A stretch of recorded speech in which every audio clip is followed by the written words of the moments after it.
কোমর মতো খাচ্ছে, দেখছেন আপনারা। আর এই যে সেই পদ্মা নদী, আকন্দ গাছ, এখানে গাছ গাছালির সমারোহ আছে। ভ্রমর আসছে, ভ্রমর এসছে, দেখতে পাচ্ছেন আপনারা। কলা গাছ আর ঔষধি গাছ, এই যে শ্বেত আকন্দ, বহুত শ্বেত আকন্দ আমাদের এখানে। হুম, এটা কিন্তু পুরাটাই ওষুধি। এই যে ভেটি গাছ আছে, এই যে গাছ খাইলে এই ছেলে ফেলেদের কিমড়ি ভালো হয়, এটা বাস্তব কথা। এই ভেটি গাছের পাতা খাইলে কিমড়ি ভালো হয়। আর আকন্দ গাছ, এটা সর্দি কাশি সব ভালো হয়। এই ফুলের রস খেলে ভালো হয়। এই ফুলের রস, এরকম ফুল ধরেছে, সাদা সাদা ফুল, দারুণ দারুণ ফুল।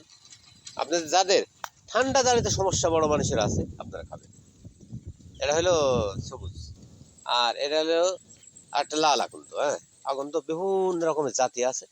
আর এই যে আজকে আমার নদীর কাছে আমার একদম পান জুড়ে গেল, সেটা হলো এত সুন্দর সুন্দর ফুল, এত সুন্দর সুন্দর প্রাকৃতিক দৃশ্য যে ফুটেছে, অনেক ভালো। আমরা আসছিলাম, আমার রন্টু আছে। এই যে আপনাদের শুধু আকন্দ গাছ দেখাবো, আকন্দ গাছ। আমরা গিয়েছিলাম যেখানে, সেখান থেকে যে আকন্দ গাছের ভিডিও করছি। আর আরও আকন্দ গাছ আছে, এই যেখানে খুবই সুন্দর গাছ হয়েছে। এই আকন্দ গাছটা একদম দুর্লভ, একদম দুর্লভ গাছগাছালির আকন্দ গাছ। যাই হোক, আপনারা রাখবেন। এই তুলসীর গাছ আছে, তুলসী গাছ এই দেখেন সব পরে পরে আছে। এটা পুরা ওষুধের গাছ। এই যে এই তুলসী গাছ দেখছেন তো, এটা হলো তুলসী, তুলসী গাছ। এটা হলো ওই যে লাল তুলসী। তুলসী আছে, তারপরে ওই যে গাছ আছে। মনে করলাম একটা ভিডিও করি। এই গাছ কিনে একটি বাগুনের গাছ, এই সুন্দর সুন্দর বাগুনের ফুল ধরেছে। এই দেখেন বাগুন ধরেছে। এই গাছের, এই টিপ বাগুনের অনেক উপকার, হয়তো আপনারা জানেন না। এটা দিয়ে মনে করেন যে যৌন সমস্যার কাজ হয়।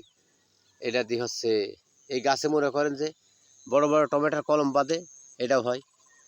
খুবই মানে উপকারী গাছ, যেখানে উপকার সেখানে আমরা। আর এই যে দেখেন, এই গাছগুলো পাকিস্তান, ভারতে খুব ঔষধি কাজ করে। আর এখানে আজকে শুধুই আপনাদের দেখাচ্ছে ওষুধি গাছের বাগান, ওষুধি গাছ আর ওষুধি গাছ। এখানে আমাদের বালুর ব্যাগ ছিল। ওই যে শিয়ালের বাসা,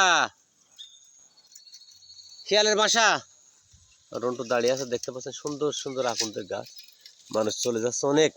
যাই হোক, এই যে আকন্দ গাছের পাতা দিয়ে সেক দিলে পাও ভাঙা ভালো হয়। এইটা দিয়ে মনে করেন যে যৌন রোগ ভালো হয়। এই যে টিপ বাগুন দিয়ে। ভালো থাকবেন আপনারা।